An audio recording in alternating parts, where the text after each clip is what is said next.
Good morning everyone, welcome back to my channel. So I have an update on my Christmas tree, the snowflake to some degree, and the starting of a snowflake bunting advent piece as well. So a lot to do in this video. So my Christmas tree is complete. I'll bring it up to the camera and you can see what I ended up doing.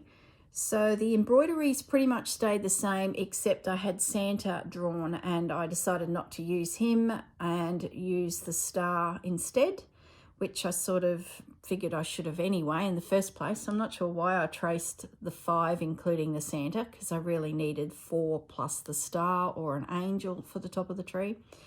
Now I've added a lot of bling. So first of all, at the top here, you can see a charm that has some little birds sitting in it. I've had that piece for ages and never found the right spot for it because of its shape.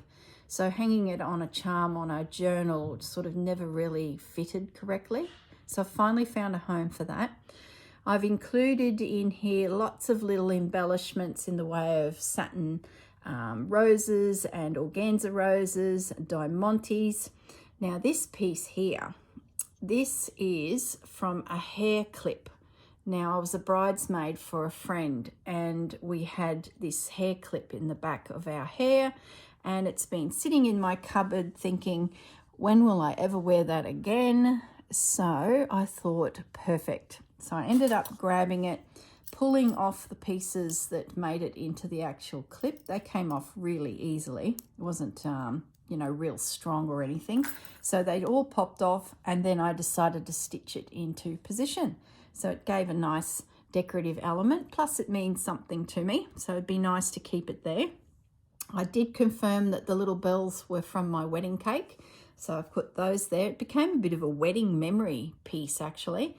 So I've then just clustered yo-yos, beads. I've got a little diamante cross there, some more doily, and then just added some more bling down the bottom, drifting down onto the gift box. And then on the gift box, I did some French knots on the one corner, just some general stitches this side. I popped a little charm. I had the angel put aside to go on the tree, but just couldn't find a right spot, so she went down here. What else did I do? And just a little embroidery there. So my piece is completed. I just wanted to shine a light on it, because when the light catches all of those diamantes, look at that, and there's sequins in there as well. I love the shimmer. So it's come up so pretty. It just really feels like a Christmas tree to me with all that glitter on there. Well, not glitter, but you know what I mean, sparkle. Because that's what our Christmas trees do, they sparkle. So I'm not sure if this piece yet will be my cover for my journal, or it will be on the first page in here. I sort of like it in here. I don't know, I think it's because of this piece, where on the cover it's all by itself. So I'm actually tending towards using it in here at the moment, but we'll see. We'll see what other prompts come our way to work on. So at the moment I've got my 2 pieces and my tag, which will go on the spine, which is the letter to Santa about the key to get in the house. So really happy with the way that that's all coming together. Now, Snowflake. Now this is the second journal I'm doing, which is going to break out into a advent calendar hanging on a bunting. So I've been busily adding bits and pieces as I've been doing the project, stitching them all down. I think I gave a bit of an update on this wrap in my last video. Yet to decide its size, because I don't know how thick this journal will actually become. So I've made it so that it can be cut, patched, extended roughly in the middle. So I'm just working on the one side at the moment. I had this little framed area happening in the last video. Didn't know what I was going to do there. Then the prompt came along for the snowflakes. So I had to go at drawing freehand a snowflake. Just using a ruler, I at least got my 4 pieces roughly around the, let me grab my ruler. I think it was about 1.5 inches. So that sort of helped me stay within the confines of making it look symmetrical, even though it's not quite. It's a little bit wonky, especially when I started to join some of these points together. I noticed that I was a little bit out, but I don't care. It's slow stitch and I love it. I really, really loved it. The main thing I'd mention is my cross pieces I did in one long stitch, except went to the middle and then from the middle out to the outer edge. Then I couched down along that stitch where I was going to do those little stitches. Does that make sense? So one long stitch from the center straight out to this point. Then I put a little stitch here, a little stitch there, and a little stitch there. And that then anchored it, plus it gave me a point of which to do my little side stitches in. Once all of those side stitches were in, I then joined them up to the next piece, but only on this center part of the snowflake, and then added a little decorative detail with a little stitch and a little daisy stitch on top. So, and you could do so much more, because then I started mucking around in the center and went around the center of it. You can see it's a little bit out there. There's more of a pie there than there is there. It's a little bit wonky. And then added some more little stitches, but you know, you could add a lazy daisy stitch to the end of each of one of these and it'd become quite lacy. They're a lot of fun. That's the first time I've actually stitched a snowflake. I've admired them, but never actually had a chance to actually sit and do one, so loved it. Now, the only other thing is I've got some snowflakes that I'm going to embellish my actual bunting with, and I do want to add one to my piece here. And I'm thinking it's going to be maybe down this bottom corner because it's a little bit plain yet. So I will show you what I've got. As I mentioned in the last video, I have a book that is 100 snowflakes crocheted. Now, I gave that book to my best friend, who is a very good crocheter. We both learnt around the same time, and she has just run with it. She's now having a go at cardigans and all sorts of baby clothes and booties. So she is really, really going to the next level. Now I'll show you. I'll show you the book because she still has it. So I don't actually have a copy of it here to show you the cover. Do I have it? I thought I got a photo of it. Let me just quickly Google it. It's 100 crocheted doilies. It's a very blue crocheted snowflakes, not doilies. There it is. So it's available all over the place. Oops. Oh, you've got to accept all these cookies all the time. They say, do you accept the cookies? Yet we don't seem to get any cookies. That's it there. So it's a very blue looking cover with all the snowflakes. That's the lady that created it, and it's lovely. So if you are a crocheter, and you would like to have a go at some snowflakes, I'd highly recommend that book. But there's heaps of them out there. The more I looked, the more I saw. So what I want to do is select a snowflake once I've finished my next piece to actually go on the cover as well. So what I'm thinking is one of these little ones will be stitched on like so. But before I do, I want to make sure that I've got enough for my next piece. So let's just move the crocheted snowflakes out of the way. And I'm bringing in my work area. Let's spin that around and let's have a play. So my theme for the blue one is, of course, snowflake, but I'm thinking I want to create a very plain, neutral, but plain background in the blues. So I went to my linens and I grabbed out some fabrics that match the work that I'm doing in this color scheme. So if that, slide that into there, see how they sort of tone with it all. Now they're technically not the fabrics from the jelly roll that I've been dipping into, but I think I think they will blend okay. That was my inspiration, actually. I spotted that piece. It's from a pillar slip. So I was like, stripes. That's what I'm going to do. So predominantly I want the background to be this darker blue. So what I'm thinking with my scissors is I'm just going to cut strips. No particular width, no particular sort of style. And I'm just going to lay them down and see how they go. This may look silly and I might reject it in the end, but I'm gonna give it a go.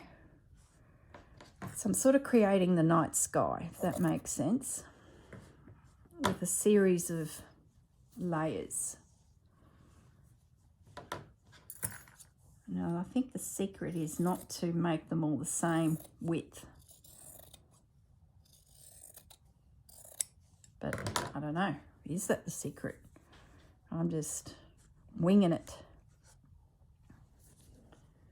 These linens here, these two, I got onto a website that I thought I might purchase some linen sheets from. It was a little while ago. And I thought, oh, some nice linen sheets. Wouldn't that be nice for change? And they were an Australian company. And I noticed that their offcuts from their linen sheet making business were in bundles of fabric. So you know what happened. I didn't buy linen sheets. I bought a bundle of linen instead. So I have like the colours of the rainbow, but they're all very muted colours. So when I say rainbow, it's probably the wrong word to describe what I've got. But it's beautiful fabric, really soft, so nice. And I haven't had a chance to sort of get into it, and that's where I thought I'll have a little dig around.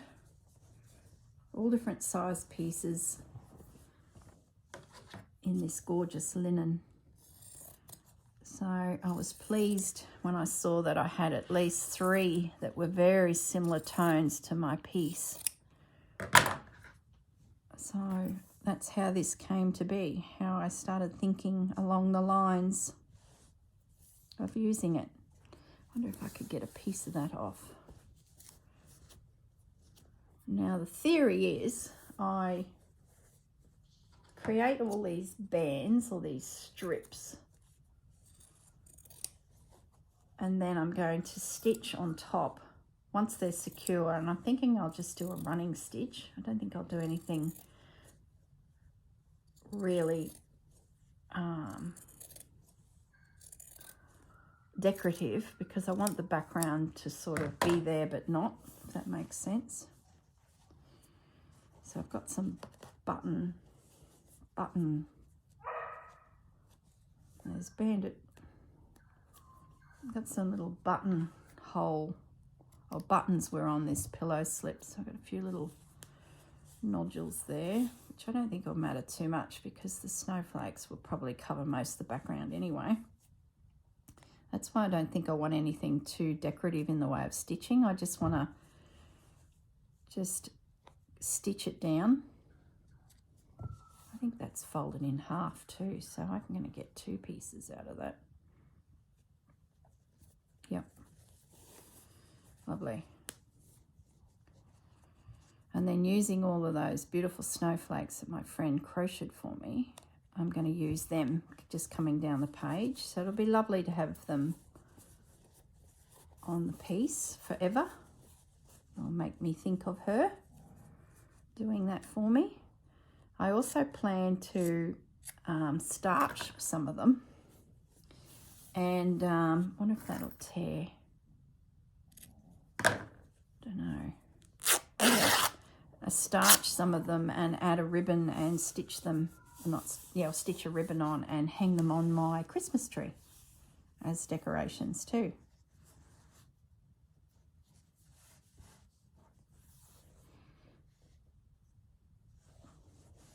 So So that looks good.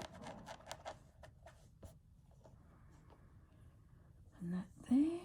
So it's just going to be layers and layers of this fabric. Put another piece down there.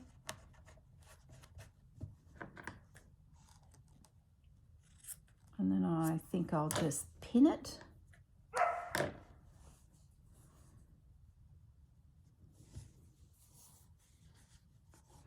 Might break that down into a smaller strip. Like so. Like that dark. I need a little bit more of that.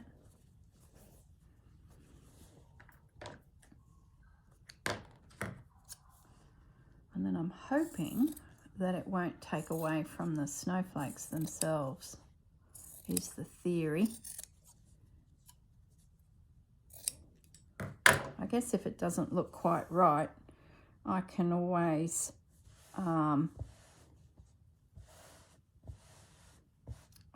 use this background for, you know, another piece.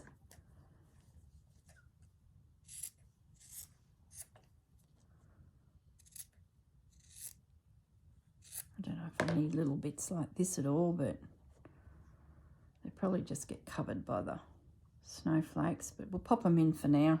Can't hurt. Just makes it a little bit more interesting. Did I get a piece of that? Yes.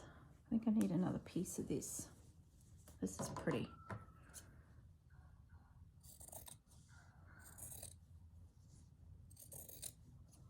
Well, this won't take much thinking to stitch down. This will be good. It'll give me something to do tonight.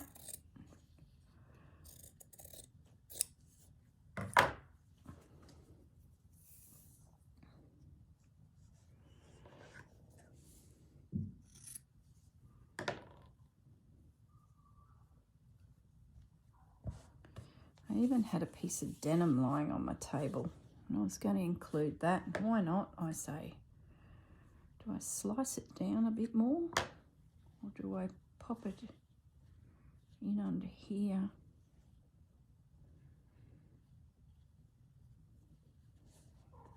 And then maybe move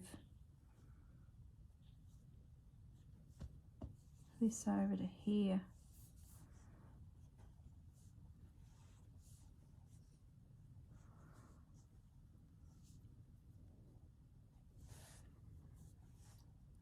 Yeah, that looks good.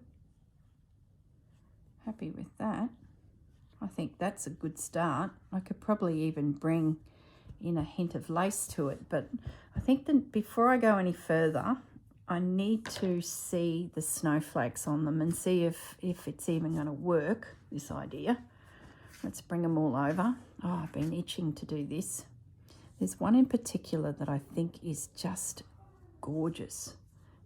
This one here. So the plan is to have them just embroidered on. So the background will be full of stitches and the snowflakes will just be dangling out of the sky.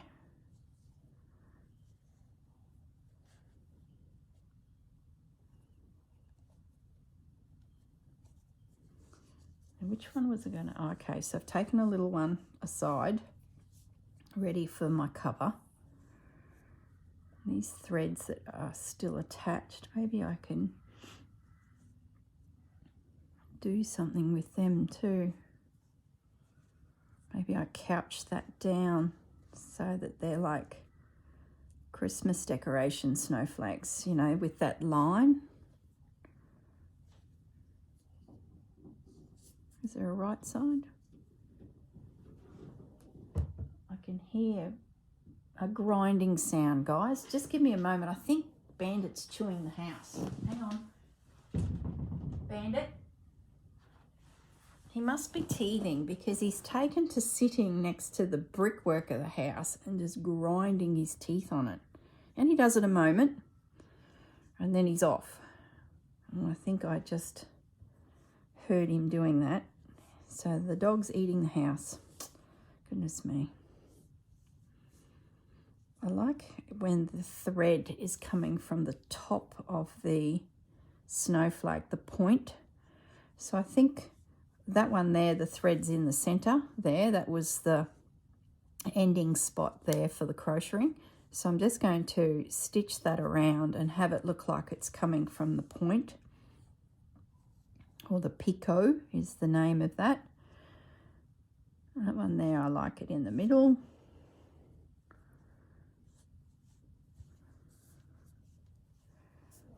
Yeah, I like that. Oh, how beautiful. Thank you, Marianne, for doing this for me. This is going to be lovely. I wonder if I could come up with something to go here, like a phrase like "Let it snow" or "Merry Christmas," or do I just do another snowflake and cram it full of snowflakes? The other idea I had was, in amongst it, I stitch some snowflakes, like the one I did on the cover, maybe in a white thread. So that's also sort of floating around, get it floating around in the back of my head. So whether these get shimmied around a little bit and I work in some other snowflakes as well, I don't know.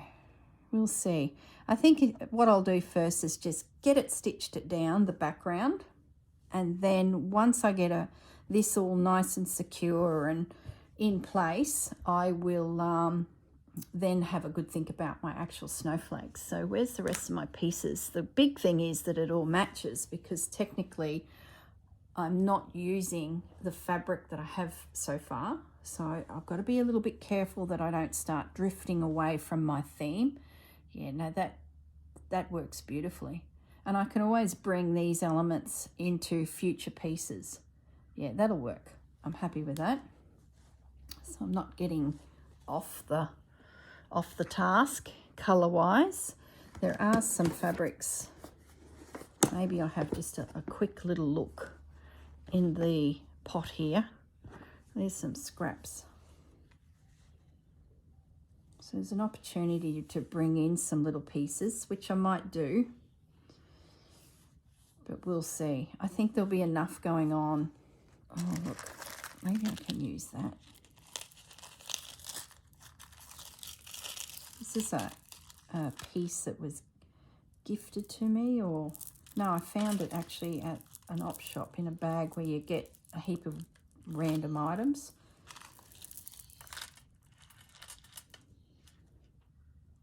It's not quite, not doing it. Maybe another piece. We'll see how the project progresses. But there's definitely some fabrics here that could be, you know, little bits added in. But I think I'm going to stick with the linens. I love the feel of that and the look of it. So I will close up that little box of tricks and we'll keep our nose out of there. Stay focused.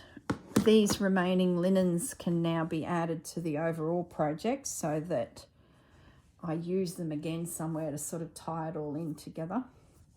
So I'll just fold those.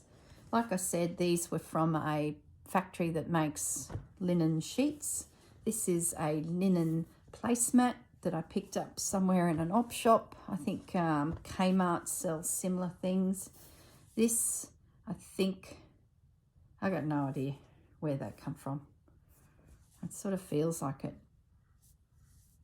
I don't know where I got it from. Who knows? And I've got plenty of snowflakes. I've got a couple more little pieces here that I might add as well. Might as well use them. Don't think I can find a home for that. There we go. So that's the plan, guys. I will now just put a few pins in a few spots and I will go away and stitch it down, and then I will add my snowflakes. So when I come back in the next update, which will probably be over the weekend, I can show you what I've done. I've been busy working on a heap of videos, which I've just completed this morning, actually, the 20th in the series, and it's focusing on Edith Holden and making 4 journals. And the 4th journal, the first 2 are made out of a brown paper bag, and the 3rd journal is, a classic journal hardcover with all the trimmings.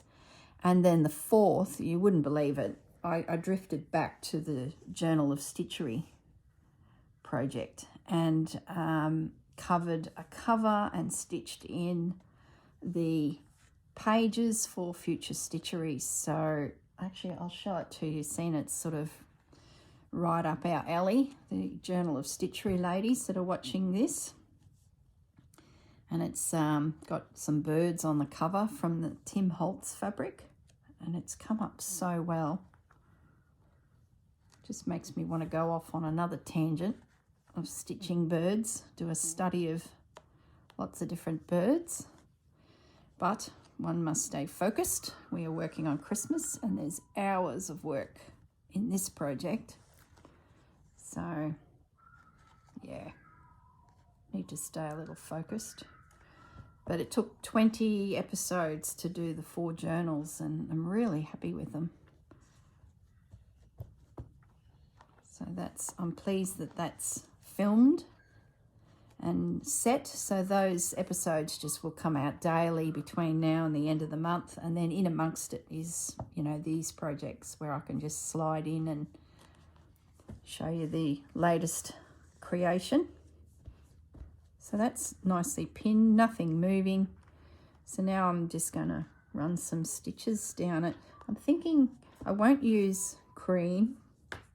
I'm going to use the blue just so it disappears, and the snowflakes then can pop. And if I decide to embroider a snowflake, I'll do it in the cream so that it sort of can hold its own. So yeah, I think that's nice and secure. And this will be good. I won't have to think too much with this. I can just straight across. Yeah, I love that. What a pretty background. Okay, I might just grab you those journals to show you what I made, because they come up so well. So those of you that have been watching the series, close your eyes, because you're going to see a little sneaky look at what's coming. So close your eyes, turn away, girls that are following that series. That's the bag journal. And that's the second one. Look, I snuck slow stitch into it as well. Can't help myself. I've just got to bring fabric and embroidery into my journals. So I hope you're looking away, the Edith Holden ladies following. So that's the 2 bag journals. That was a big brown paper bag that I cut in half, opened it up completely, and then wrapped around, all the different elements and some pages inside, and then sprinkled Edith Holden through them all. Now this is the general journal, what I call a general journal. Just a bit of everything, the typical classic journal with lots of fabrics in there. No slow stitch on this one. I did do a soft spine here, which had a little bit of hand sewing on there. So that's that one. And this is the one that I'd love to get involved in, is so along the lines of our journals of stitchery, this journal is ready to go now with pages in it to have embroideries attached. So the signatures are stitched in. There'd be a piece here, one here and one here. So 3 signatures in total, which in turn will hold 12 pieces of embroidery, and it's ready to go. So really happy with that. Put a pocket at the end and at the front, and then I quilted stitched this panel in the middle, which became the hinge for the journal. So really happy with that, and I chose a check and then embellished it with more stitching, which in turn sort of held it all together. And then on the outside was some lace. So there's the check, 2 pieces of calico, And then on the outside is the piece of doily. It was quite a round doily, big one, probably the size of this whole book. And then I cut a piece off for this, and then the curvature on either side became the two pockets inside. So that's the other curve of that same doily there and there. What else did I do? That was about it. I could have done a heap of stitching on this too, and I was pretty tempted to start embroidering, but you know, enough's enough. I just had to stop. But at least we've got a journal here now, a journal of stitchery with signatures stitched into a tab spine, and some of you may be considering doing a tab spine. It's really simple, lovely to do. Unfortunately, this video of me making this won't air till the end of the month. So yeah, I can't show you anything at this stage, but it's going to be the last episode, so episode 20. So if you did want to see how I did this, just make a note that episode 20, the final episode, is the final journal, which is this one. I do a flip through of the third journal in that episode. So I'll flip through this one and I glue in a napkin on a page, and then I do this. So that might be of interest to you if you are considering a tab style, you know, journal for your Christmas stitchery. Okay, that will probably air, like I said, end of the month. I just don't have a date yet because it depends really on how many videos I do for the Journal of Stitchery. But there's, you know, 20 in total of the Edith Holden journal making series, and I sort of just push them along the calendar as I do my Christmas embroidery. So yeah, I'd say, yeah, closely to the end of the month at least. So now just going back to my red journal, this one will be the same concept as that bird journal. So here's my tabs torn and ready to go. And I've left a gap under, where is it? Did I? I should have. I left that gap there because these tabs will be glued in, like that tab will go on the back, that will go in there, and these tabs will be my spine for this Christmas journal. So I just, like I said, I don't know the thickness of how thick our journals are going to be. So that would be like that. Where's the other cover gone? I'm looking, can't see for looking. What did I do with it? There it is. It's under the blue journal. So this is the inside. So I'll split my fabric, that and that, so I can get quite a nice chunky, and I believe that should be not attached. Yes, very good. So there is a bit of forethought. That'll tuck in under there. So that is like a massive spine, which I won't need. My prediction is it'll be back here where these three red lines are, and the book covers will come and nestle in beside them, but I just don't know. And my tab that we had to make, our tag, it's ready with a little clip, a little, what do they call them? A brad with a loop, and that'll come in here so that on the outside of the book, this key to Santa will actually hang. So pretty much this is the exact same construction method as the bird, Edith Holden bird series that I did. Exactly the same. Okay, so yeah, if you wanted to see that, episode 20 yet to come, end of the month somewhere, and this is going to actually be that way as well, but this probably won't get built until, I'm guessing, December, because I really need to know how thick the journal's going to become. And if I keep adding brooches and hair pieces and metal bits and pieces, you can see that it gets quite chunky quite quick. So yeah, it's very interesting to see how these things evolve. And I guess the biggest thing is don't limit yourself. Don't make decisions on the spine just yet. If you're confident with your style and you know that, you know, 3 or 4 signatures is all you'll need and 2.5 inches will do it, because a lot of you have made the first 6 months worth of stitching, but we are doing quite a few more this time, especially if you're going to do each of the prompts, so it could get quite chunky. I think that's probably half the reason I did 2 colors, because at least I'm not going to have a piece, let's say that, sitting on there and then the cover came on, goodness sakes, and it's not even full.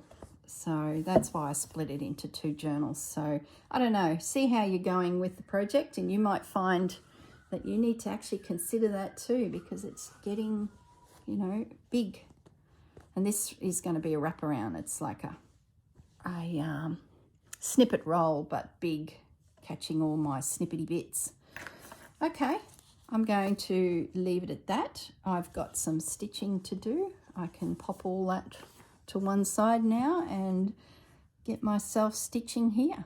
All right, everyone, I will see you in the next video. It'll probably be on the weekend, and between now and then there'll be some Edith Holding constructions of journals, and each one's different, and I've tried to do, you know, different techniques in each one just to sort of keep myself occupied or interested.